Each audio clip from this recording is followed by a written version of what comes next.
Hello friends, তো আজকে অনেক দিন এক বছর পর ব্লগ লিয়ে আইছি, সেই ব্লগ সেই রাইমা। তো সেই রাইমার মধ্যে আমরা যাবো। এই দেখো সব রেডি, দেখো এখানে ফুল রেডি করা হয়েছে একজনকে দেওয়ার জন্যে। তো আমরা কি প্রোগ্রামে যাইতেছি এটা একটু পরে তোমরা জানতে পারবা। তো চলো, আমাদের পিকে যত্ন সহকারে ফুল নিয়ে যাচ্ছে, কিন্তু কাকে দেবে?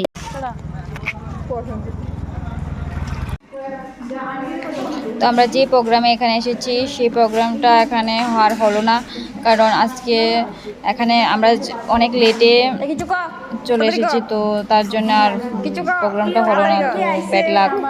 তো এসেছি যখন কিছু তো খেয়ে যেতে হবে, তার জন্য আমরা কিছু অর্ডার করলাম।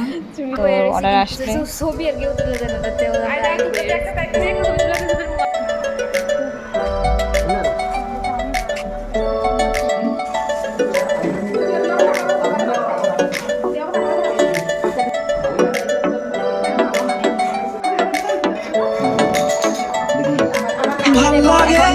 হাতে তোর হাত ধরে ভাবনা তোর আসছে দিন রাত ধরে।